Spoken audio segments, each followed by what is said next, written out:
¿quiénes sois profesores, educadores, psicólogos, psiquiatras? Dicho de otra manera, ¿quiénes no sois padres? Levantad la mano, porfa. Vale, es el año que mejor con diferencia, ¿eh? No, esto no tiene mucho que ver con mi ponencia, pero tenía la duda y lo quería preguntar. Entonces, vamos a ver. Nuestra ponencia se llama Sin coordinación no hay revolución. Se nota que no tengo los papeles. Y bueno, siempre que organizamos una ponencia de este tipo, tanto Lucía como yo, que actualmente somos los encargados de también llevar a cabo los talleres dentro de Educat, les consultamos a ellos, ¿no? Si a ellos les aburre mucho, pues a vosotros también os va a aburrir y entonces tenemos que cambiar el formato. Y además siempre nos gusta empezar de una manera muy positiva y hoy no va a poder ser así. Porque cuando les preguntamos a nuestros chavales que nos dijeran qué era para ellos la revolución educativa, nos dijeron que no saben a lo que nos referíamos. Nos dijeron que ellos todos los años de cole están muy desmotivados, que entienden que no van a poder sacar los objetivos que les ponen, que se sienten diferentes al resto de los compañeros y eso lo que nos hace, como ahora Lucía nos comentará, es no poder empezar de la manera positiva que nos gusta. Bueno, pues así es. Nosotros hemos querido traer una serie de frases, ¿no? Haciendo un poco alusión y trayendo aquí a los verdaderos protagonistas, ¿no? que nos reúnen hoy a todos aquí y que, bueno, que por desgracia muchas de ellas son comunes. Por ejemplo, no me entero de nada en clase, es que nunca voy a poder conseguir mis objetivos, soy tonto, soy malo y, por desgracia, y la que más se repite, no soy capaz. La verdad es que nos da muchísima pena tener que escuchar esto porque sabemos que nuestros chicos efectivamente tienen habilidades básicas que sí que tienen que desarrollar, ¿no? Planificación, organización, bueno, un poco las que ya conocemos, pero sabemos de sobra que tienen otras habilidades que son súper complejas, ¿no? Como, por ejemplo, lo cariñosos que son, o la felicidad que transmiten, o a mí algo que no me deja de sorprender que es cómo perdonan. O sea, es una cosa que a mí me impresiona y que, por desgracia, esas habilidades se ven tapadas por ese sentimiento de incapacidad y de no poder sentirse capaces de ello. Sí. En relación a lo que plantea Lucía, en muchas ocasiones, ¿no? Sobre todo en las primeras llamadas, que son las que suelo recoger yo, los padres me comentan la situación, yo les explico cómo funciona la empresa y lo que me dicen es, ¿pero vosotros qué tenéis más? ¿Niños inatentos, niños impulsivos, niños con un perfil combinado? Y yo lo que les digo es que, por desgracia, lo que más tenemos son niños y adolescentes con una muy baja autoestima. Entonces, si tuviera que establecer un denominador común en la mayor parte de chicos y familias con los que trabajamos, diría que efectivamente es esa baja autoestima a la que Lucía hacía mención. Pues sí, y bueno, llegados un poco a este punto, creemos que nuestro objetivo principal, ¿vale?, es un poco, pues efectivamente lo que, como alusión al título, una verdadera coordinación entre papás, tutores y profesores y nosotros, los profesionales, ¿no? Creemos que nuestro objetivo de ambas partes, de todas las partes, tiene que ser conseguir que nuestros chicos alcancen una autoestima adecuada, ¿no? Porque realmente lo creemos creemos que es el punto principal de nuestra revolución, ¿no?, que queremos llevar a cabo. Nos damos cuenta de que muchas veces pretendemos que nuestros niños sean buenísimos en matemáticas, en sociales, que el día de mañana sean abogados de éxito, médicos, o sea, que sean como profesionalmente la pera, ¿no? Pero ¿qué es lo importante realmente? O sea, ¿qué rige nuestra vida? Las emociones. Entonces, ahí en ese punto tenemos que enseñarles y educarles en un lenguaje emocional, porque es lo que rige nuestra vida. Entonces, un poco desde este punto, pues queremos que Ángel continúe. Sí, realmente cuando se habla mucho de revolución, ¿vale?, yo creo que, bueno, estamos hartos de ver a los políticos hablar especialmente de dos conceptos. El primero de ellos, que a mí me pone bastante nervioso, es la excelencia educativa. Cada vez que sale alguna medida en materia de educación se habla de excelencia educativa. Pero yo creo que a día de hoy la excelencia educativa solamente la dan aquellos chicos que sin dificultades consiguen sacar muy buenas notas y consiguen que de esa manera el colegio sea premiado. Eso no es excelencia educativa. La excelencia educativa la debería dar, como antes nos explicaba Manuel, el hecho de que todos los alumnos, a pesar de sus dificultades, pudieran promocionar, se viesen capaces. Ahí es donde podríamos estar hablando de revolución y de excelencia, ¿no? También, por otro lado, se habla mucho de innovación. Y la innovación siempre va acompañada a un cambio de que yo ya estoy súper perdido. Yo creo que cuando era pequeño se llamaba LOGSE, luego no sé si se llamó LOE, creo que a día de hoy se sigue llamando LONCE. Yo hice selectividad, pero luego no sé si se llamó PAU, actualmente BAU. Y todo ello, ¿no?, se vende como mucha innovación, pero seguimos teniendo clases con la lección magistral que hace que nuestros chicos al minuto 3 hayan desconectado y seguimos teniendo un sistema que solamente, como también explicaba Manuel, se rige por una nota a final de curso, a final de un examen, ¿no? Vale, perdona, Carlos, pensaba que ibas a hablar. Y luego, por otro lado, yo me atrevería a decir que la única innovación en materia educativa real que ha sucedido y que es súper buena, es la mochila de ruedas. O sea, si nos paramos a pensar, eso sí es una verdadera innovación, ¿vale? Ya no tengo que cargar un montón de libros a las espaldas y ahora puedo acompañar como si fuera el carrito de la compra y eso sí es una verdadera innovación, ¿no? Para tampoco alargarme mucho, lo que sí, poniéndome un poquito más serio, lo que sí hay que entender es que si queremos avanzar en educación y sobre todo queremos avanzar en materia de TDAH, esto no es posible sin una correcta intervención multidisciplinar. La intervención multidisciplinar siempre nos acompaña y por ella nos referimos a la perfecta coordinación entre todos los ámbitos de influencia de la vida del niño o adolescente. Este es el ámbito educativo, este es el ámbito familiar y también el ámbito más psicológico, más médico, ¿no?, que también sabemos que en ocasiones tiene que acompañar.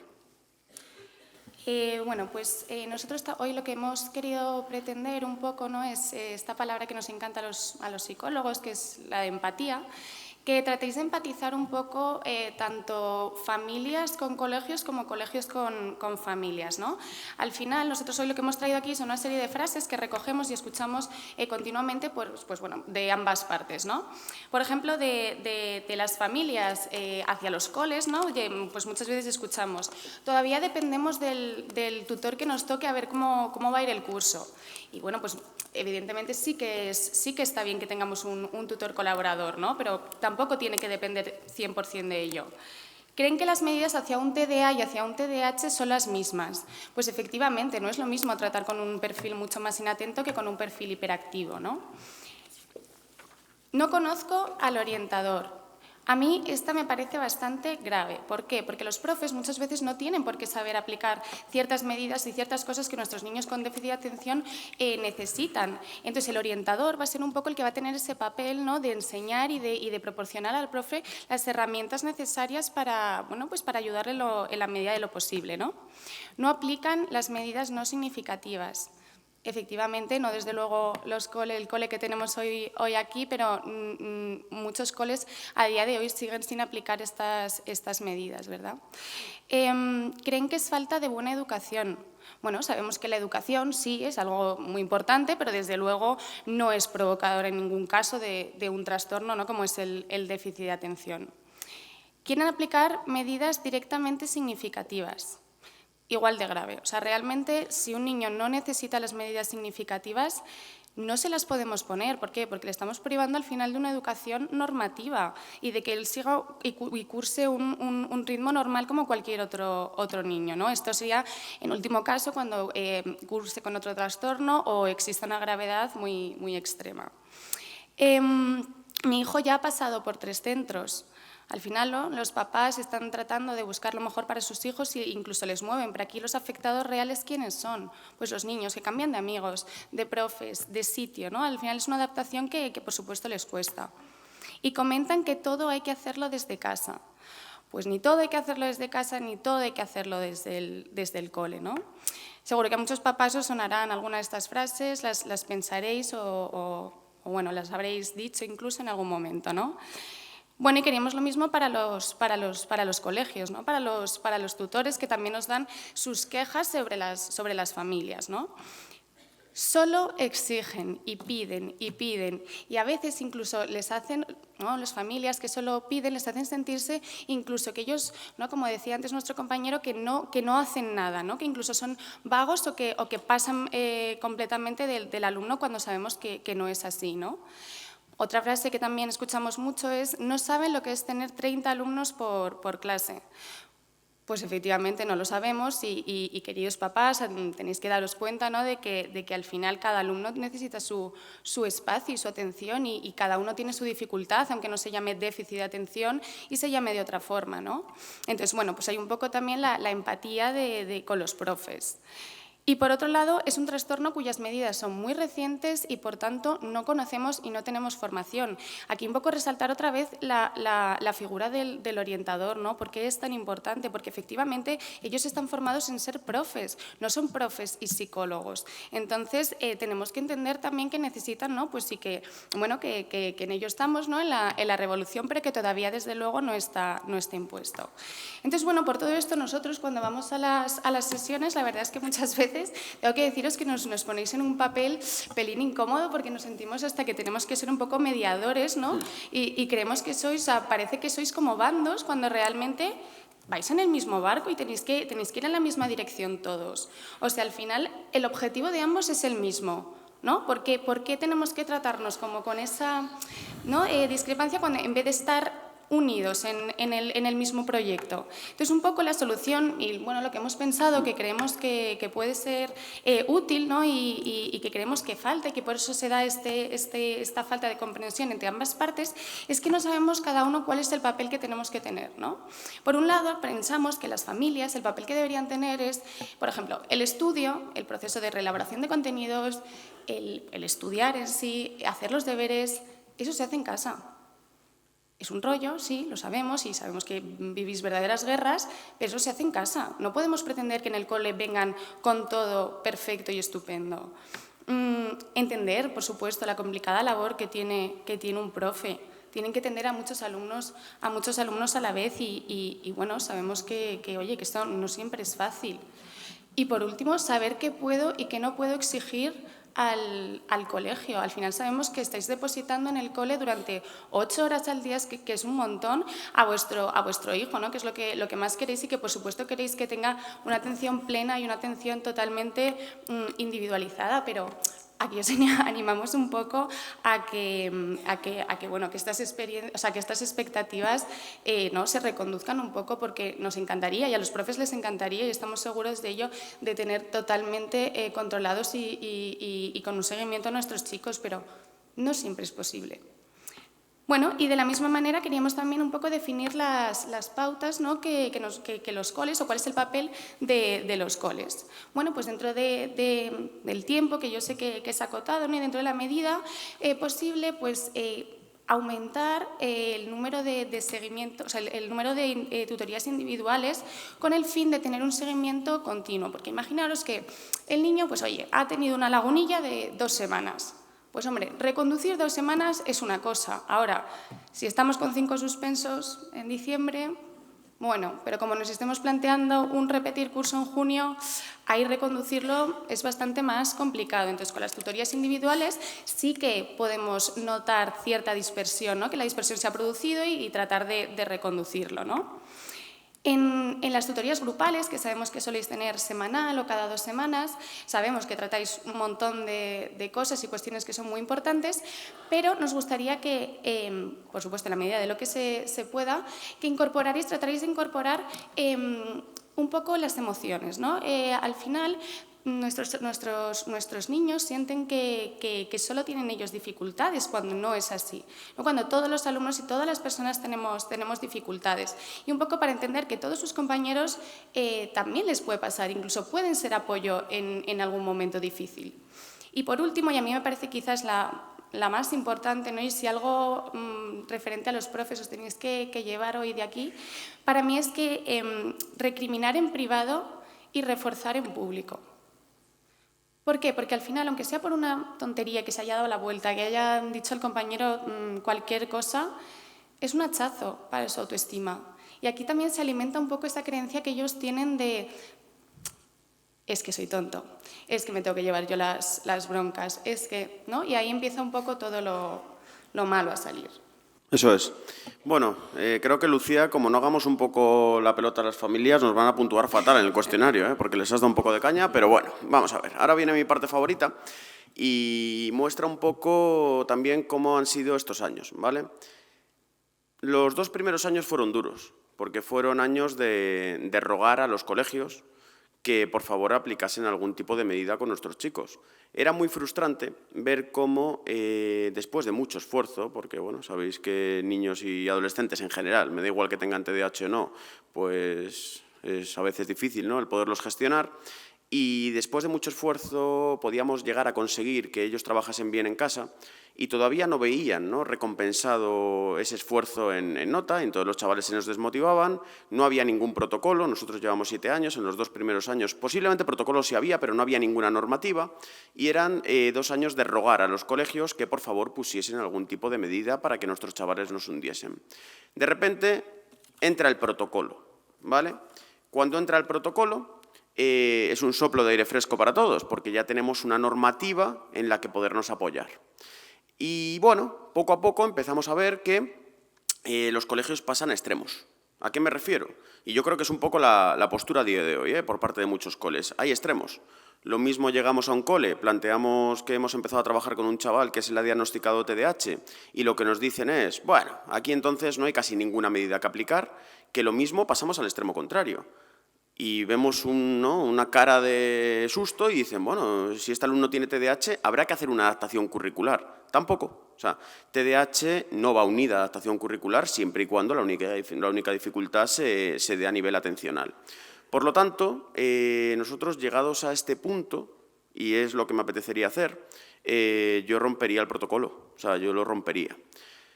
Y no lo rompería para eliminarlo, lo rompería para actualizarlo. Porque es un protocolo que, como digo, se está quedando muy básico. Es un protocolo en el que se reflejan 2 tipos de medidas por excelencia. Una de ellas es el colocar en las primeras posiciones, que es importante, y otra de ellas es el dar más tiempo en los exámenes, que también puede ser importante, pero son 2 medidas que por sí solas no van a conseguir ningún tipo de avance. Porque está muy bien colocar en las primeras posiciones, porque reduzco la presencia de elementos distractores, pero si mi clase es soberanamente aburrida, me tiro 1 hora hablando, ese chico a los 5 minutos va a desconectar y va a tener más dificultades para volver a conectar que si, por el contrario, no tuviera déficit de atención, ¿no? A lo mejor un niño sin déficit de atención sale de clase con un aprovechamiento del 30%, pero es que el que tiene déficit de atención sale con un aprovechamiento del 1%, y estoy siendo generoso, ¿no? Hay veces que padres nos decís, es que si mi hijo estuviera en casa 2 horitas con un profe particular aprovecharía mucho más. Y es verdad que es la realidad de algunos coles. Luego, por otro lado, también lo que vemos es que la otra medida es el dar más tiempo a los exámenes. Pero a veces los chavales ni siquiera saben lo que les están preguntando en el examen. Por lo tanto, da igual que se tiren, vamos, como si le das un día entero. O sea, no van a poder responder positivamente. Por lo tanto, como digo, creo que este protocolo se tiene que actualizar. Creo que en este protocolo se tienen que recoger muchas medidas más importantes. Y estas medidas yo incluso las descubrí en bachillerato. Y aquí entra un poco anécdotas mías que sabéis que me encantan. Yo en primaria estudiaba simplemente porque se ponía mi padre o mi madre conmigo y ya está. En secundaria tenía momentos donde no quería, otros momentos donde sentía que no podía y, en definitiva, un bajo nivel de motivación. Pero al llegar a bachillerato todo cambió. Después de una crisis fuerte, donde me planteé dejar los estudios, finalmente pues consigo unas notas que jamás había conseguido, ¿no?, en bachillerato, que me permitieron estudiar psicología. Y ahí me atrevo a decir que, sobre todo, lo más importante, las medidas más importantes que aplicaron conmigo fueron medidas de carácter emocional. Medidas de carácter emocional que no veréis en ningún protocolo de ninguna comunidad que se recojan. O sea, esto, ¿vale? Si ahora mismo aquí hubiera un político, diría, este tío, ¿de qué está hablando? Pero son muy importantes las medidas de carácter emocional. Es muy importante que yo, con mi alumno con TDAH, como tutor, pueda tener tutorías individuales con él, donde le plantee que el colegio confía en él, donde le plantee que, aunque los resultados de momento no acompañen, sí va a ser posible el lograr unos resultados positivos, porque además es verdad, luego los chicos de una forma u otra lo acaban sacando. También es súper importante, como decía antes Lucía, el hecho de poder reforzar en público. Yo recuerdo que habitualmente nunca había querido participar, me daba miedo. Entonces, cuando el profe preguntaba, bajaba el cuello lo máximo posible, que creo que a día de hoy todavía me pasa factura, esos movimientos que tenía que hacer. Pero en bachillerato no era así. En bachillerato, cuando hacía alguna aportación, veía que, aunque hubiese fallado, me decían, muy bien intentado, ¿vale? Y ya eso, quieras que no, por lo menos me motivaba de una forma u otra. También el hecho de poder tener contacto con la orientadora y, además, como yo sentía que el esfuerzo no se recompensaba, hicieron una cosa que estaba muy bien, y es que todo el trabajo que yo hacía durante la semana, luego se lo entregaba a la orientadora, y la orientadora me decía, no sé si era verdad o no, que eso iba a ser tenido en cuenta. Cuestión que no me parece nada mal, por cierto. O sea, se dan notas se sube la nota por la actitud, se sube la nota por algún trabajo. Pues a lo mejor también estaría bien subir la nota por el esfuerzo cuantitativo, a modo de esquemas o resúmenes, que el chaval hace en casa. Y luego también... y aquí comprendo, ¿no?, lo que planteaba Manuel, que es verdad que no podemos dejar todas las medidas a los exámenes, porque estaríamos dejando de lado estas medidas emocionales.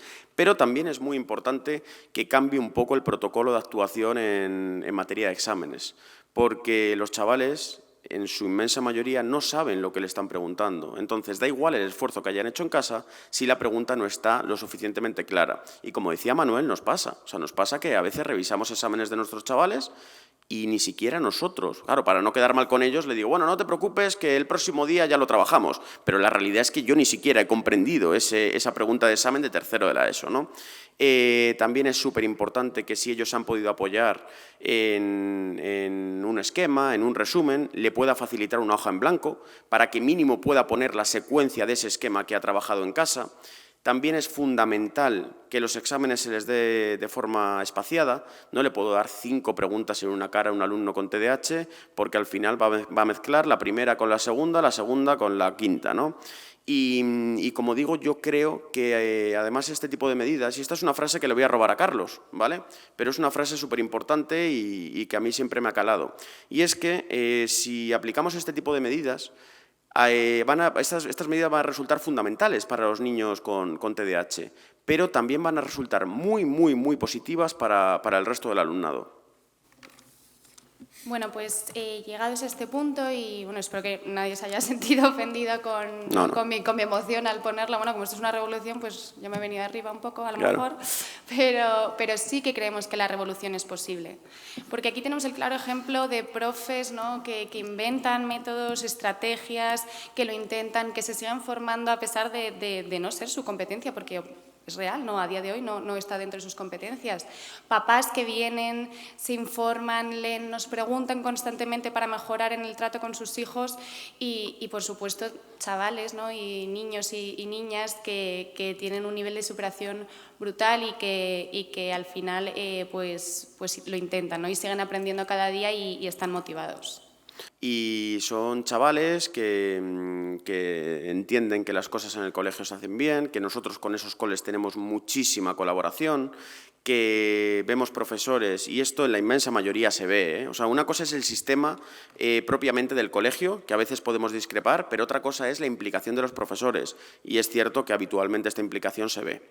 Y cuando todo eso funciona, y cuando ellos también trabajan correctamente en casa, lo que vemos es otra realidad. Vemos que ellos empiezan a sentir que pueden con todas las demandas del curso, empiezan a ver esas cualidades positivas a las que hemos hecho mención, como puede ser su creatividad, que habitualmente se suele dar, ¿no?, en un grado mayor que a lo mejor que otros chicos, ¿no? También lo que vemos es que, en definitiva, ¿vale?, creo que tenéis las frases detrás, entonces lo que vemos en definitiva es que se sienten capaces. Y al sentirse capaces, la motivación y la autoestima aumenta, y sabemos que en la vida de un niño o adolescente la motivación y la autoestima es el motor fundamental que les mueve. Por lo tanto, no podemos dejarlas de lado. Entonces, por nuestra parte nada más. Es cierto que otra revolución sí es posible, o sea, la revolución sí es posible, y os instamos a que luego nos podáis preguntar sobre la ponencia o poder charlar un poquito con vosotros en las mesas informativas. Muchísimas gracias.